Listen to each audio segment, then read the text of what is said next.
Salut à toutes et à tous. On va parler aujourd'hui des problématiques d'incontinence urinaire chez la femme avec le docteur Louski. Alors, qui es-tu?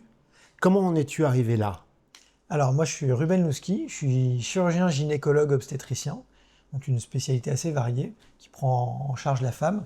Et je fais beaucoup de chirurgie et notamment de la chirurgie urodynamique, donc qui va concerner une pathologie des femmes qui est un peu tabou, parce qu'elles n'osent pas en parler, qui est un peu une fatalité pour certaines femmes, qui concerne tout ce qui est l'appareil urogénital féminin, avec notamment ce qui peut être les descentes d'organes, les prolapsus, et puis tous les problèmes de fuite d'urine, des incontinences urinaires. Donc là, aujourd'hui, on va parler des deux. On va parler des incontinences urinaires et des prolapsus. Juste pour un petit rappel, il y a une très grande contiguïté entre l'appareil génital et l'appareil urinaire, ce qui fait que les problématiques vont s'intriquer et vont entraîner des difficultés à la fois diagnostiques et de prise en charge.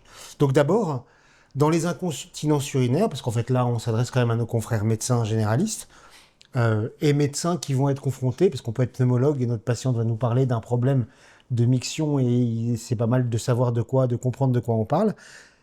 Qu'est-ce qu'il y a dans l'incontinence urinaire? Alors, l'incontinence urinaire, la définition, c'est des fuites d'urine incontrôlées pour une patiente. Et il y a différents mécanismes d'incontinence urinaire.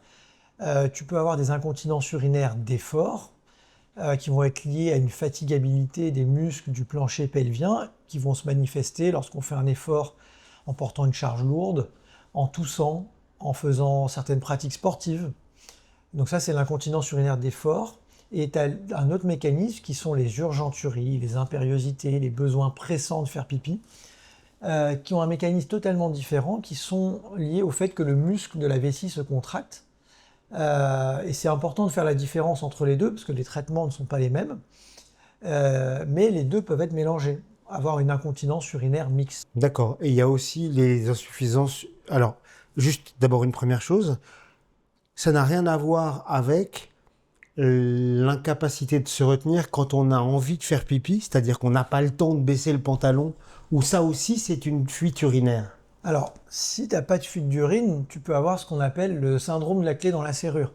C'est-à-dire, tu arrives à la maison, et là, tu sors ta clé et tu vas pour ouvrir la porte, et là, t'en peux plus, t'en peux plus, t'en peux plus.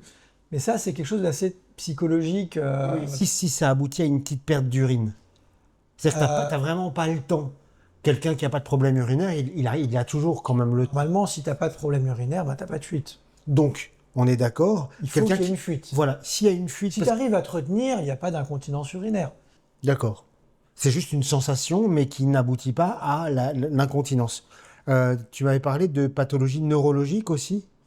Il peut y avoir des pathologies neurologiques, c'est beaucoup plus rare, hein, qui induisent des problèmes de continence urinaire avec, tu peux avoir des scléroses en plaques, des myasthénies, qui ont des retentissements sur l'appareil urinaire et qui ont des prises en charge vraiment plus spécialisées avec des services multidisciplinaires. C'est vrai que c'est intéressant ce que tu dis parce que c'est très multidisciplinaire. Tu peux avoir un neurologue qui peut intervenir, t'as les urologues aussi, c'est urologue, gynécologue, les deux sont très sollicités pour ce type de pathologie. Et puis tu parlais d'un pneumologue qui a des patients qui ont des fuites d'urine, mais c'est un vrai facteur de risque. Par exemple, quelqu'un qui a une bronchopneumopathie chronique obstructive, BPCO, qui tousse beaucoup, bah, ça peut entraîner des fuites d'urine à force de tousser par l'hyperpression. D'accord.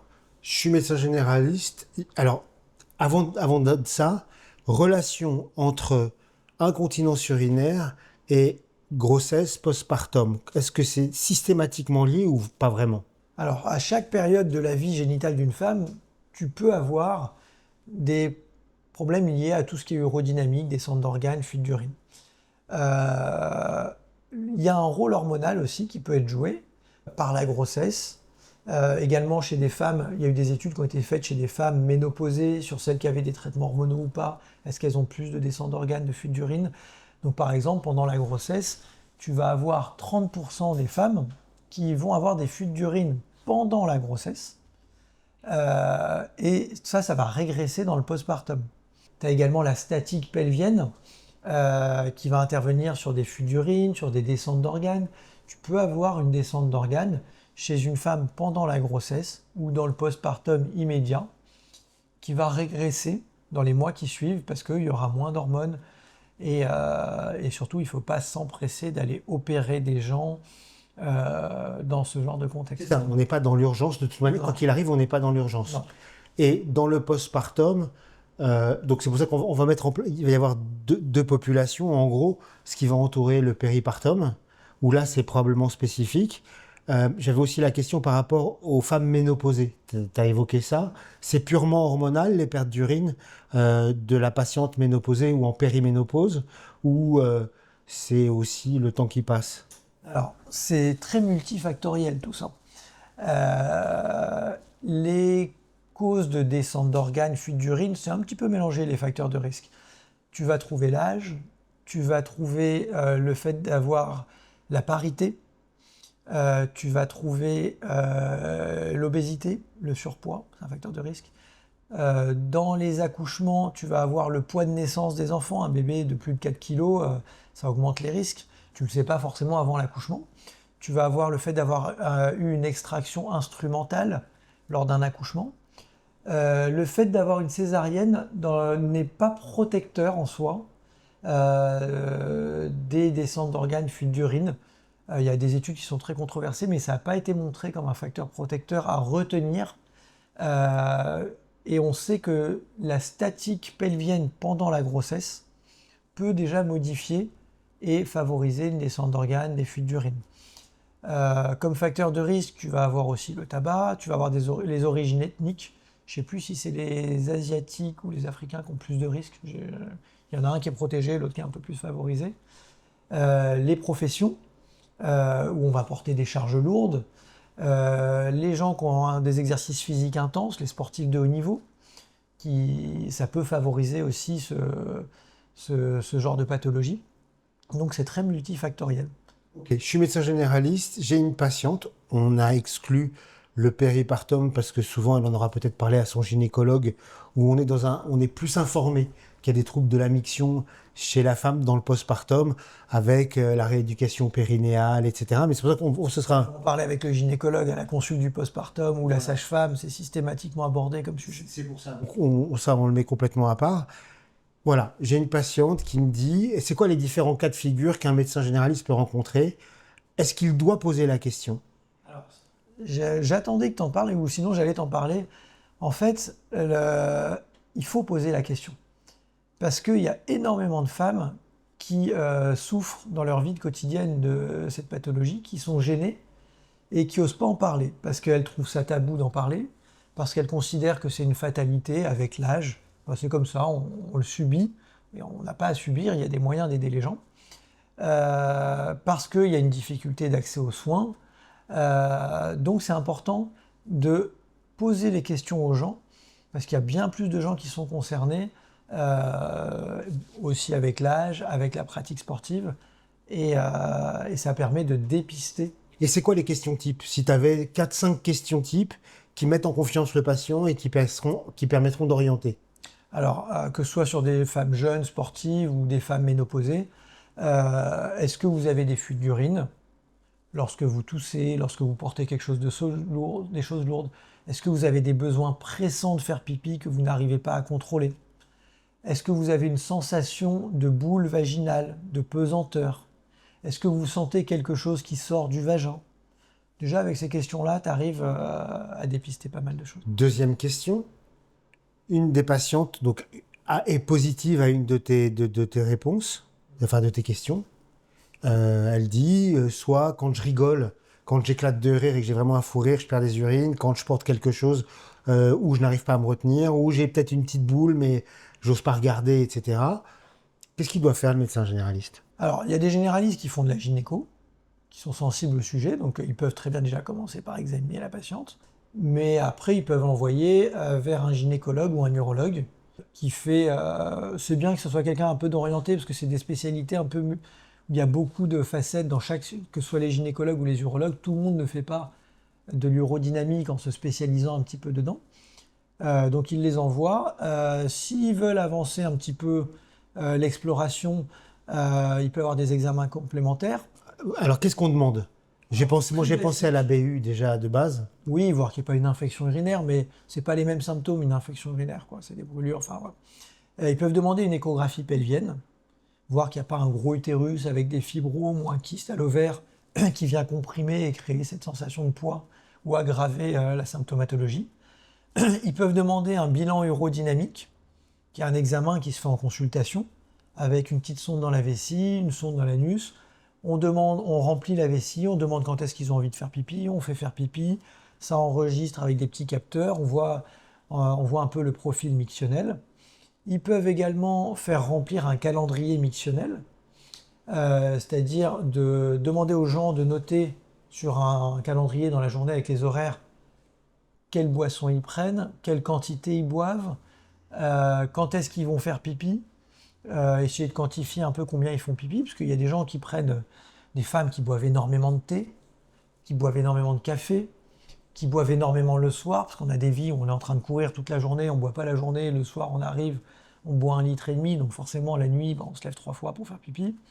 Déjà, c'est des petites choses qui vont pouvoir permettre d'avancer. Donc, je récapitule. La BU, évidemment, même si on n'en entend pas grand-chose, à part le diagnostic d'élimination de l'infection de la cystite. 1, l'échographie. 2, l'épreuve urodynamique. Est-ce qu'il y a une place pour l'IRM pelvienne dans le cadre des troubles urinaires? Avant, les médecins faisaient des IRM pelviennes plus ou moins dynamiques ou des colpocystogrammes. Ça se fait plus, ça n'a pas vraiment d'intérêt. Avant, ils le faisaient même pour des études, pour avoir de la documentation, pour pouvoir comparer les patientes. De nos jours, c'est plus l'examen clinique qui va primer, avec des classifications qui permettent d'évaluer le stade du prolapsus. Il y a deux classifications un petit peu qui sortent un peu du lot. La plus précise, c'est celle où on va mesurer des distances des points AA, BP, point C, c'est on mesure la distance du col par rapport à l'hymen, des distances sur la distance de la paroi vaginale antérieure, postérieure. Ça, c'est très reproductible et ça permet vraiment de publier des articles avec des valeurs scientifiques très précises. Après, tu as des classifications en 4 grades, où tu vas avoir le grade 1, où tu vas avoir une descente d'organes, juste ça bouge un petit peu dans le vagin. Le grade 2, ça va au milieu du vagin.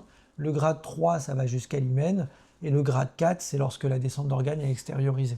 Donc là, en fait, on a... Mais là, tu rentres chez le spécialiste déjà. Ouais, là, on a lentement glissé de... Je suis médecin généraliste. Je vais chercher cette information de manière systématique chez des femmes de tout âge. Et je vais poser cette question, je vais l'inclure dans ma routine. Si j'ai un point qui est positif, alors je vais prescrire un premier examen qui est l'échographie uropelvienne. 2, je vais essayer d'identifier un confrère spécialiste, qu'il soit urologue ou gynécologue spécialisé dans l'urodynamique, et lui demander des épreuves urodynamiques. Ouais. Okay. Et là, on a glissé un peu sur le prolapsus. Comment tu situes le prolapsus dans l'histoire du trouble mictionnel? Parce qu'il y a le prolapsus, mais tu as parlé aussi des gros kystes ovariens, tu as aussi parlé des fibromyoses qui vont pouvoir appuyer sur la vessie, mais tu avais l'air de dire que ça accentuait les symptômes, mais ça n'était pas la cause du symptôme. Non. Alors en fait, c'est quelque chose qu'il va falloir prendre en considération dans la prise en charge globale lorsqu'on va traiter quelqu'un.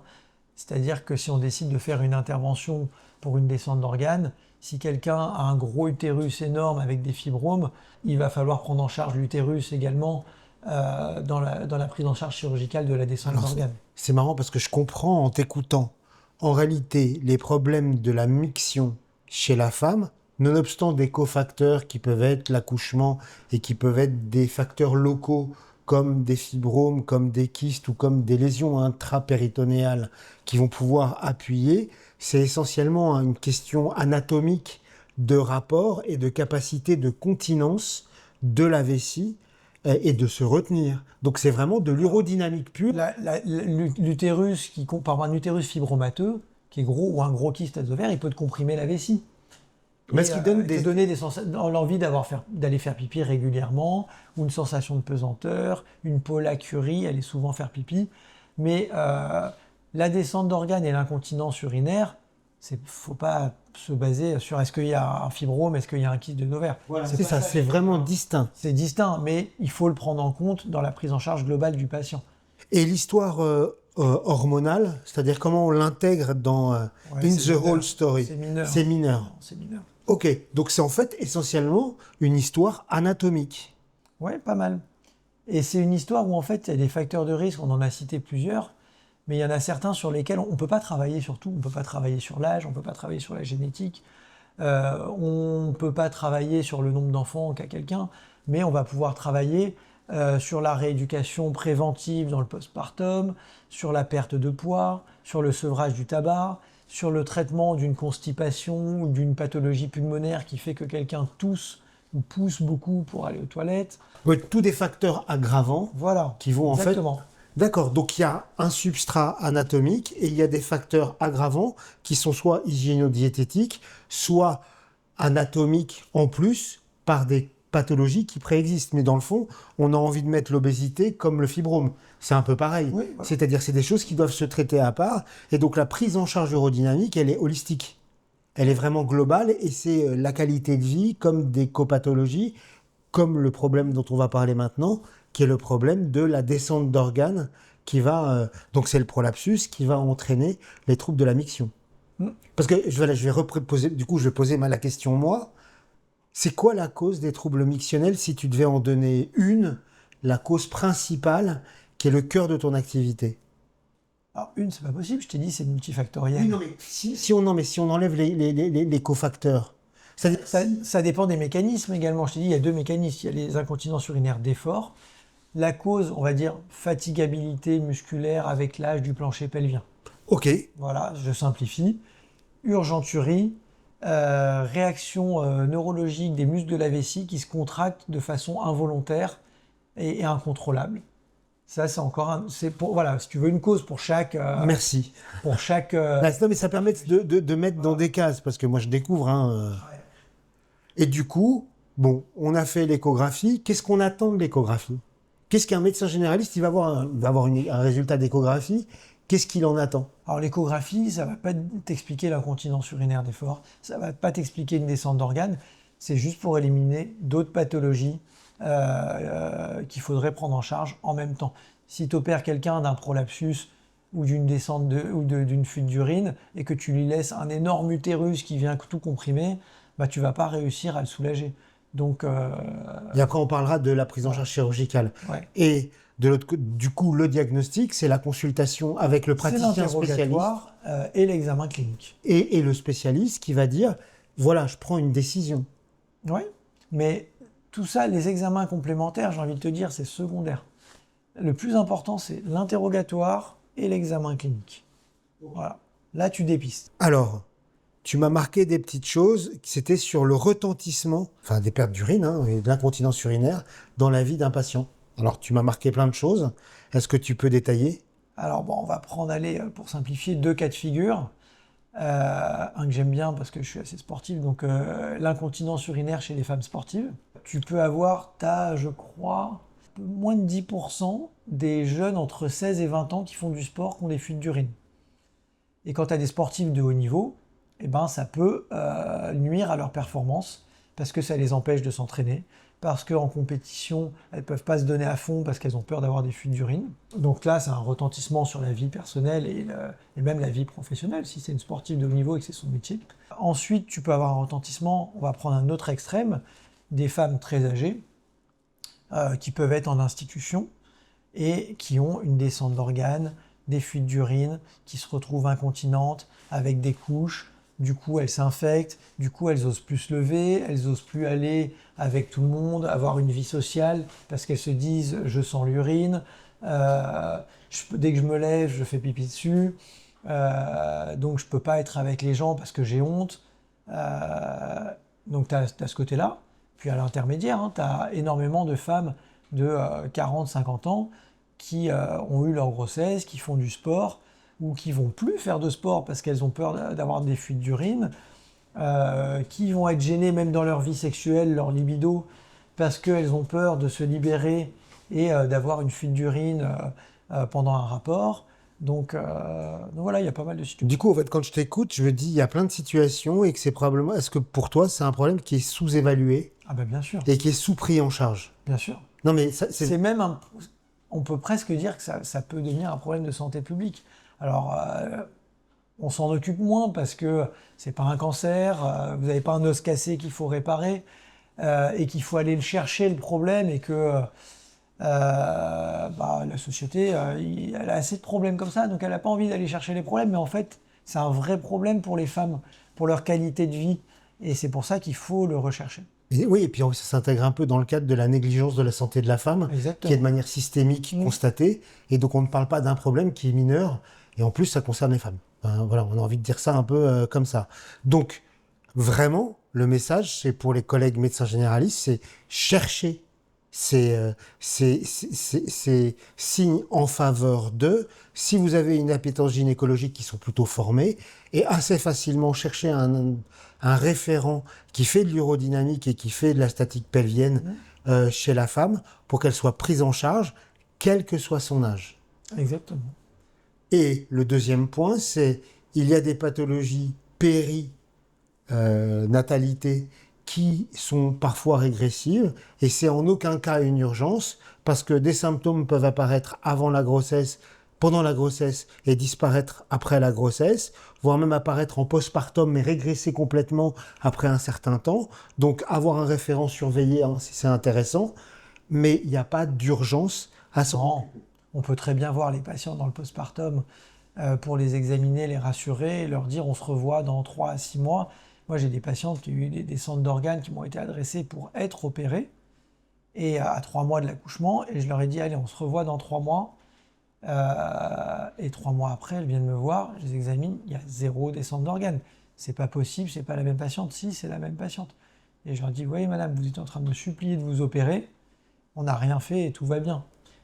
Et donc, vraiment, la personne âgée avec des troubles d'incontinence ou de prolapsus, elle souffre, elle peut être prise en charge, elle peut être opérée. On va en parler maintenant, justement, des stratégies de prise en charge. Et on peut faire régresser des choses qui ont un impact majeur sur la vie, même si c'est invisible, parce que les gens n'en parlent pas. Tout âge confondu, les gens n'en parlent pas, et ça a un impact sur la vie sociale, ça a un impact sur l'épanouissement personnel, sexuel, sportif. Bref, c'est vraiment un handicap invisible dont les gens ne parlent pas. Posons la question des troubles mictionnels. Du coup, tu m'as dit, c'est l'interrogatoire et l'examen clinique. Tu as une patiente, elle a de l'incontinence. Quelles sont tes propositions? Avérées. Ça n'a pas régressé, il y a soit un prolapsus, soit un autre problème. Quelles sont les stratégies que tu vas proposer? Déjà, une des premières choses à proposer, c'est de la rééducation périnéale et abdominale. Quel que soit l'âge de la patiente, parce que ça va avoir un bénéfice, parce que parfois c'est suffisant pour régler des problèmes de fuite d'urine, et puis également en préventif.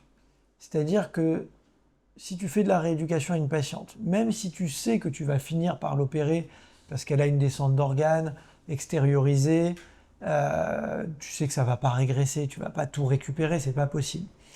Mais si tu lui fais de la rééducation avant de l'opérer, rééducation préventive, tu vas permettre de remettre en place des choses dans sa gestion de sa statique pelvienne, du périnée et des abdominaux, qui fait que quand tu vas l'opérer, derrière, elle ne va pas faire n'importe quoi.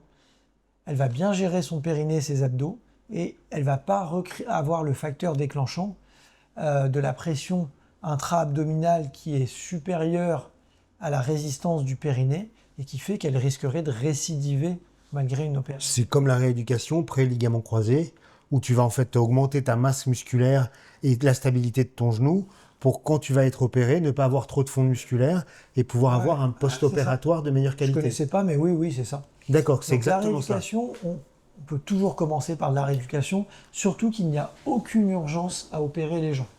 Alors du coup, je suis médecin généraliste, j'ai une réponse positive, j'ai une patiente qui a une incontinence, qui a peut-être un prolapsus, je l'ai examinée, j'ai regardé. Est-ce que je peux lui dire, prenez un rendez-vous avec le docteur Louski, et est-ce que je peux d'emblée lui prescrire Oui et non, parce qu'il faut quand même savoir décrire les symptômes, savoir s'il y a une incontinence urinaire d'effort, des urgenturies, est-ce qu'il y a vraiment un prolapsus. Donc oui, tu peux le prescrire si tu es un peu sensible au truc, parce que le kiné ou la sage-femme qui va faire la rééducation, il a besoin d'un peu d'informations. Après, ils sont supposés savoir examiner aussi, mais Non, donc non. Non, mais autant... je pense que c'est bien d'aller voir le spécialiste avant de prescrire la rééducation, parce que parfois, c'est pas le problème, on le suspecte, mais il faut confirmer le diagnostic. Donc, première étape, je te disais la rééducation. Après une évaluation par un spécialiste. Ensuite, tu vas avoir des choses peu invasives, parce que quelqu'un qui a une descente d'organes ou des fuites d'urine, on ne va pas forcément l'opérer. Parce que une femme jeune qui a des fuites d'urine, il y a certaines opérations que tu ne vas pas proposer tout de suite, parce que si elle a des grossesses derrière, bah, ça va détruire tout le travail chirurgical qui a été fait, et derrière, c'est plus compliqué d'y retourner. Pareil, une femme qui a une descente d'organes, un peu plus âgée, tu vas lui opérer de sa descente d'organes que si elle te dit qu'elle n'a plus de désir de grossesse. Parce que si elle te refait une grossesse et que tu as fait une opération, eh ben, toute la statique va être modifiée. C'est simple d'imaginer l'utérus qui se distend, ça tire sur tous les ligaments, ça tire partout en bas. Donc si tu as mis une prothèse, une bandelette, que tu as même utilisé des tissus autologues pour refermer un peu, voilà, tout ça, ça va être débricolé. Donc, parent de 40-50 ans, patiente de 40-50 ans, on va lui demander si elle a un souhait de grossesse. On demande, ça fait partie de la prise en charge. Alors, qu'est-ce que tu peux proposer à une patiente que tu ne veux pas opérer? Autre chose, je reviens, tu peux aussi ne pas vouloir opérer une patiente âgée parce qu'elle a des comorbidités, parce qu'elle est elle a trop de pathologies, tu n'as pas envie de l'endormir, elle a des anticoagulants, tu as des risques hémorragiques importants, elle a du diabète, tu as des risques infectieux, donc tu n'as pas envie de prendre des risques opératoires sur une patiente très âgée et fragile. Ce sont les contre-indications standards à un geste, c'est le bénéfice-risque. Surtout sur de la chirurgie fonctionnelle, parce que ça reste du confort de vie, ce n'est pas un cancer. C'est pour ça que quand tu opères les gens, il faut les voir plusieurs fois, leur réexpliquer, être sûr qu'ils aient bien compris. En moyenne, tu vois combien de fois les gens que tu décides d'opérer? Alors, moi, quand je les vois, il faut que je les vois au moins 2 fois. Une première fois où je les interroge, je les examine, on prescrit les bilans, je leur explique les possibilités thérapeutiques et après je les revois pour être sûr qu'ils aient bien compris. S'il y a besoin de les voir 3 fois, des fois il y a des gens, ils ont besoin d'un délai de réflexion, il faut leur laisser le temps de réfléchir. Mais on m'adresse quelqu'un, bonjour docteur, j'ai vu mon généraliste, j'ai vu un tel, même mon gynéco, il m'adresse pour être opéré. Ok, très bien, mais je programme pas tout le premier jour. Parce que je veux être sûr que les gens ont bien compris. Parce que ça reste une opération, que toute opération, bah, il peut y avoir des complications. Là, c'est le concept important, c'est de la chirurgie fonctionnelle et pas curative. Curative au sens d'une maladie mortelle, donc le bénéfice-risque, il est altéré par rapport à être opéré ou non d'une appendicite aiguë. Exactement. Et il y a des patientes, moi, qui me sont adressées, je leur dis, mais est-ce que vous êtes gêné? Qu'est-ce qui vous dérange? Si elles me disent, moi j'ai une descente d'organes, mon gynéco il m'envoie vous voir parce qu'il y a le col de l'utérus ou la vessie qui sortent, je lui dis, est-ce que ça vous dérange? Si elles me disent non, je dis, mais vous pouvez très bien vivre comme ça. Si ça ne vous gêne pas dans vos gestes de la vie quotidienne ou psychologiquement, il n'y a aucun souci. Vous vivez votre vie et on verra si un jour vous êtes gêné, je suis à votre disposition, on en reparle. Donc on opère quelque chose de fonctionnel, on opère pour que les gens aient un confort de vie. Oui, une amélioration de la qualité de vie. On n'opère pas une anatomie. Par exemple, des fois, on opère des gens, on leur dit « Ah, le résultat anatomique, c'est super, il n'y a pas de descente de vessie, pas de descente du col, plus de descente du rectum en arrière. Je suis super content de moi. Ouais, mais docteur, j'ai mal, depuis, je vais tout le temps faire pipi, je suis constipé, j'arrive pas à avoir des rapports parce que ça me fait mal pendant les rapports, je sens que ça me tire. » Bah, vous avez tout perdu, hein. Si la dame, elle était bien avant et que vous lui avez fait une opération et qu'elle a tous ses inconvénients, bah, c'est pas intéressant. Par contre, quelqu'un qui dit « Docteur, j'en peux plus dans la vie de tous les jours, je peux plus aller faire ma randonnée, je peux plus faire mon sport, je peux plus avoir de rapport sexuel, je me fais pipi dessus, opérez-moi. Ok, on vous opère, il y a tel ou tel petit risque de complications. On informe les gens, mais là, on sait qu'on va avoir un bénéfice. Voilà. Moi, maintenant, Après, quelqu'un... Ouais, voilà, je moi, savais je veux que tu me parles de ça. Moi. Alors, il y a des gens qui veulent pas se faire opérer ou des situations où nous-mêmes, on ne veut pas opérer les gens. Et on peut leur proposer des moyens mécaniques, notamment les PCR. Les PCR, c'est un outil qu'on va mettre dans le vagin pour principalement remonter une descente d'organes. Il y a différents types de PCR. Alors, tu le laisses à demeure ou les gens le retirent? Je vais t'expliquer. Déjà, je te les montre, après je t'explique. Le PCR classique, PCR anneau, tu vois, tu le mets entre les doigts, tu le mouilles, tu le plies, on rentre dans le vagin, ça se déplie dans le vagin et ça remonte la vessie, le col de l'utérus au fond et la paroi postérieure du vagin. Et il y a le col qui est qui est au milieu. Exactement. Il y a différentes tailles. Donc, tu examines les gens. Par expérience, tu as une idée de la taille. Tu n'en presses rien. Si c'est trop petit, le risque, c'est qu'ils sortent. Si c'est trop grand, le risque, c'est que les gens ils aient mal. Donc ça, c'est le premier PCR anneau classique. Voilà. Le deuxième, alors celui-ci, il faut le rentrer comme ça, et puis il faut aller le crocheter avec ton doigt pour l'enlever. Donc tu as certaines patientes âgées qui n'y arrivent pas. Donc tu peux l'enlever toi-même et le mettre que quand on a besoin. Mais certaines personnes âgées n'y arrivent pas. Donc on les voit au début pour leur mettre, pour vérifier. On les revoit quelques jours après pour vérifier que tout va bien. Et après, on les voit régulièrement, tous les 2-3 mois, pour l'enlever, donc le ça se garde laver. pendant 3 mois. Bon, on peut le laisser en place chez des gens âgés, tu vois. Oui. Quelqu'un, madame qui sait l'enlever, bah elle l'enlève quand elle le veut. Ça se lave avec du savon, de l'eau, on le remet et on est reparti pour 2-3 mois. Petite particularité chez les femmes âgées, c'est bien de mettre des ovules avec un petit peu d'hormones ou un peu d'acide hyaluronique pour éviter la sécheresse vaginale et les blessures du vagin. D'accord. Voilà. Ça, c'est le classique. Tu as des gens, après, beaucoup plus facile aussi à mettre et à enlever. Tu as le PCR cube. Tu vas le mettre, par exemple, si tu as surtout une descente du col, par exemple, c'est très bien. Tu le mets, tu as les fils qui sortent. Donc là, du coup, c'est beaucoup plus facile. Tu tires sur les fils, ça ressort. Donc ça aussi, c'est très pratique. Ça, c'est plus pour le mettre et l'enlever au fil de la journée ou ils peuvent le laisser en place? Alors, ouais, non, en général, celui-ci, il l'enlève. D'accord. Ensuite... De manière pratico-pratique, les femmes, elles sentent qu'elles ont un corps étranger? Alors, normalement, si tu prends la bonne taille, parfois, ça peut arriver, je disais par expérience, tu trouves la bonne taille. S'il est un peu petit ou un peu grand, bah, tu essayes la taille d'au-dessus ou la taille d'en dessous. Tu revois les gens, tu testes, tu les fais tousser pour voir si ça ne sort pas. Tu leur demandes s'ils ont mal une fois que c'est posé. Tu leur apprends à le mettre, à l'enlever. Mais tu as différentes tailles, donc tu trouves la bonne taille. D'accord ? Et autre forme de PCR, il y a le PCR qu'on appelle PCR dish. Celui-ci, il a la particularité d'avoir un petit bouton en haut et tu vas le mettre de la même façon que celui-ci, tu le plies, tu le rentres, sauf que ça, tu vas le mettre sous la symphyse pubienne, en haut, en avant, sous la vessie, et ça te recrée un plancher pelvien de soutien. Et ça, c'est génial. Moi, je me rappelle, j'avais une athlète qui faisait de la gymnastique, qui avait 20 ans, donc qui n'avait pas d'enfant, voilà, 16 ans, 20 ans, je ne sais même plus. Donc vraiment sportif de haut niveau, avec le sport, un des sports les plus pourvoyeurs de fuite d'urine. Et ben, je lui ai prescrit ce PCR. Tous les sports avec des sauts. Tu vas avoir les gymnastes, les gens qui font de l'athlétisme, une étude sur les gens qui font du trampoline. Donc c'est très pourvoyeur de fuite d'urine. D'accord. Et donc ça, tu le mets. Elle a mis ça. Hop, elle le met avant sa séance de sport. Après sa séance, elle l'enlève. Elle le met que quand la cupule, la concavité est vers le haut. Là, tu as le col de l'utérus. Voilà, d'accord. Ici, tu as ça en haut, et ça te crée un plancher de soutien pour éviter d'avoir les fuites d'urine. Donc ça, c'est bien. Et tu as aussi celui-ci, le PCR Donut, qu'on utilise un peu moins, mais qui peut être pas mal lorsque tu as des gros prolapsus avec des parois vaginales qui peuvent passer parfois à travers ça. Et celui-ci, il est aussi utile chez certaines patientes pour les incontinences urinaires. Voilà.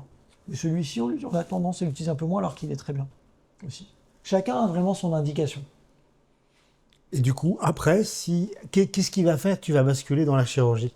Alors, il y a des patientes qui nous disent moi, ça, c'est no way. Je veux pas avoir un corps étranger dans mon vagin. Je ne veux pas. Je veux pas avoir à le gérer non plus, parce que j'ai pas envie tous les jours de le mettre, de l'enlever, ou tous les 2-3 mois de venir vous voir. Ensuite, tu vas avoir des gens qui vont dire ouais, c'est super, on essaye ça. Si je peux éviter une opération, on essaye. Ça leur convient à un certain moment. Et puis au bout d'un moment, elles en ont marre, elles disent docteur, j'en ai marre du PCR, allez, on passe à la chirurgie. Voilà. En gros, c'est ça. Ok. Ça, il faut le proposer avant d'opérer quelqu'un. C'est une erreur même de ne pas le proposer. D'accord. Et donc après, l'étape d'après, c'est des chirurgies qui vont être adaptées à la pathologie. C'est pas pareil, quelqu'un qui a une incontinence urinaire et quelqu'un qui a une descente d'organes. Quelqu'un qui a une descente d'organes à 50 ans, 60 ans, qui est en bon état général, qui veut continuer à avoir des rapports sexuels, c'est pas la même chose qu'une femme âgée de 85 ans, qui a des comorbidités et qui a plus de rapports sexuels, à qui on va vouloir faire un geste chirurgical beaucoup moins invasif.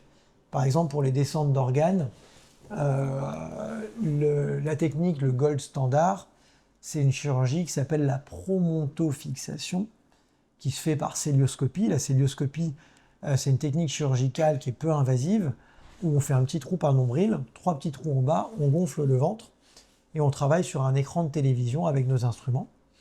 Donc ça, c'est la célioscopie. Et dans la promontofixation, ce que tu vas faire, c'est mettre une bandelette entre la vessie et l'utérus sur la paroi du vagin, que tu vas mettre par exemple pour remonter la descente d'organes, et que tu vas attacher sur le promontoire, qui est un os du bassin, pour remonter cette descente d'organes. Et c'est là, par exemple, c'est important d'avoir une prise en charge multidisciplinaire, parce que si tu as une patiente qui a un gros utérus avec des gros fibromes, tu vas quand même lui proposer d'enlever l'utérus.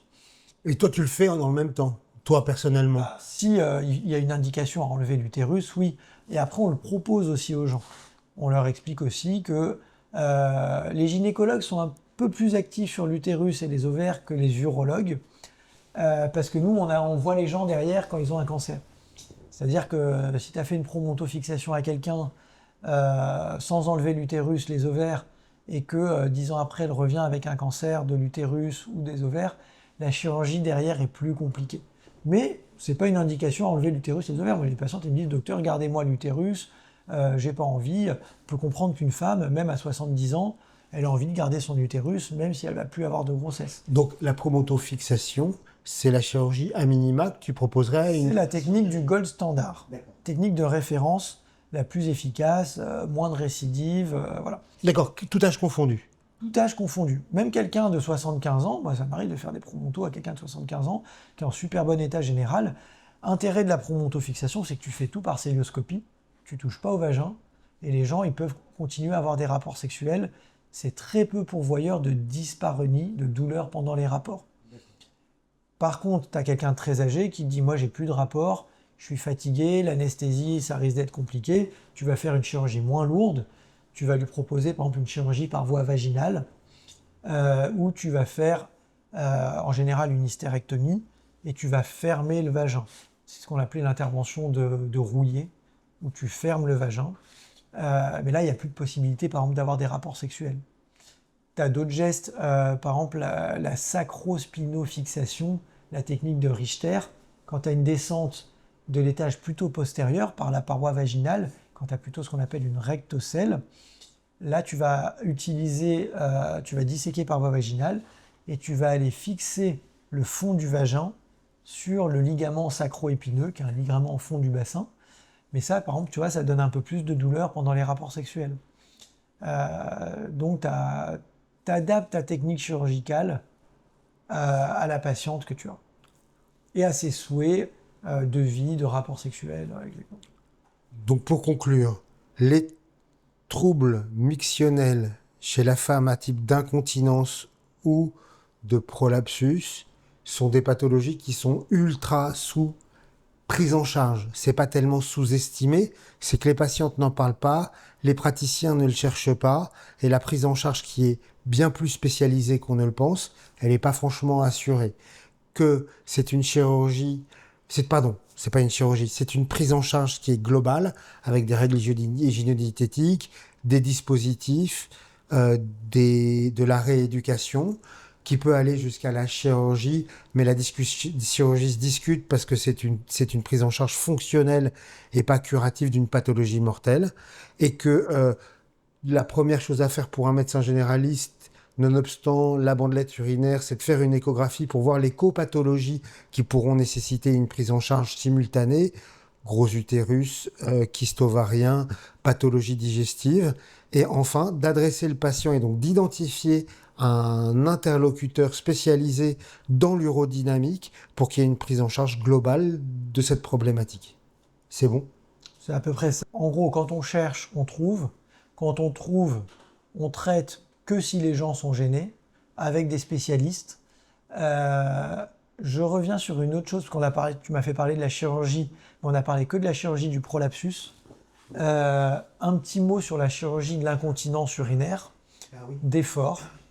La chirurgie d'incontinence urinaire d'effort, on va proposer justement dans l'incontinence urinaire d'effort de la chirurgie, chose qu'on ne va pas forcément proposer pour les urgenturies, parce que les urgenturies, tu vas les traiter avec des médicaments, des anticholinergiques, qui vont permettre que la vessie se contracte moins et de ne pas avoir ce mécanisme de fuite d'urine suite à la... C'est de l'alpha-bloquant standard? Comment? C'est de l'alpha-bloquant standard? C'est le vésicaire ou c'est des vésicaires ou Ok. d'autres molécules, voilà.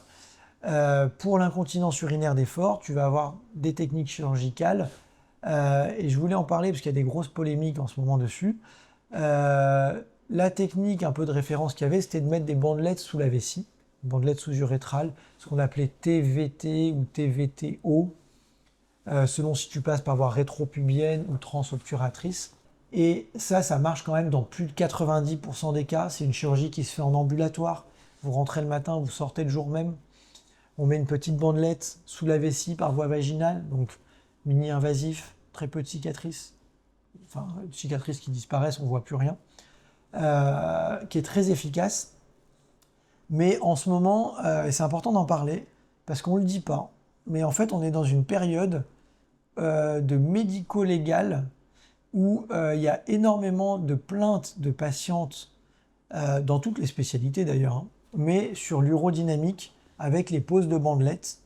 Il peut y avoir des complications, c'est très très rare. Mais il y a des associations de patientes qui ont attaqué des médecins, notamment aux États-Unis, où il y a eu des dédommagements très élevés. Et c'était quoi la nature des plaintes? Chiffre exact. Alors ça peut être des expositions de bandelettes, des douleurs, des apparitions de besoins, des urgenturies qu'il n'y avait pas avant, alors quand on a opéré quelqu'un pour une incontinence urinaire d'effort, de la constipation, des douleurs pendant les rapports. Je cite plein de causes, mais dans la majorité des cas, ça se passe très très bien. Et il y a tellement de plaintes, je crois qu'il y a eu 900 plaintes ou 1000 plaintes aux États-Unis pour 900 000 procédures, tu vois, ou 1 million de procédures. Et il y a eu des condamnations, les labos ont été condamnés à des sommes faramineuses, et du coup les labos ne veulent plus faire le matériel. Aux États-Unis, par exemple, commencent à ne plus mettre de bandelettes. Ils ne mettent plus les bandelettes à cause de la pression judiciaire, des plaintes derrière. Et ils se retrouvent à refaire des vieilles opérations qu'on faisait il y a 30 ans, qui marchent beaucoup moins bien, avec des taux d'efficacité de 60-70%, des opérations plus lourdes, parce qu'ils n'ont plus les bandelettes. Donc à force d'être dans la plainte, les patients vont finir par ne plus avoir de gens pour les soigner. Je le dis parce que c'est important de ne pas trop évoluer dans notre société vers que des plaintes, que des procès, parce qu'au bout d'un moment, les gens ne vont plus vouloir soigner les gens. Les labos commencent à plus vouloir le faire aux États-Unis, mais un jour, il y aura peut-être des médecins qui vont dire « Moi, c'est bon, j'arrête, j'ai pas envie d'avoir des plaintes régulièrement, alors que c'est quelque chose qui marche super bien. » Du coup, il y a d'autres techniques que cette petite bandelette qui commencent à apparaître, des injections périurétrales de produits comblants, mais qui vont marcher de façon temporaire. Ça va marcher pendant 6 mois. Il faut le faire régulièrement. Ça coûte très cher. C'est pas pris en charge ni par la Sécu, ni par les mutuelles. On ne sait pas forcément à très long terme aussi. Peut-être qu'il y aura des choses, on va découvrir des choses. Voilà, cette chirurgie urodynamique de descente d'organes et de fuite d'urine avec parfois du matériel prothétique qu'on utilise, qui commence parfois à être menacé par la pression médico-légale et les... Du coup, on s'est un peu écarté, mais c'est important qu'on en parle. La judiciarisation de la relation médecin-malade, c'est quelque chose qui, si ça a pu avoir des vertus à certains moments quand il y avait des erreurs médicales graves, peut aussi altérer des pratiques, faire disparaître des techniques qui sont efficaces. Et donc je pense que la relation médecin-malade, elle est quand même basée sur de la confiance et que la défiance systématique et la plainte systématique n'est pas forcément une solution aux bonnes pratiques.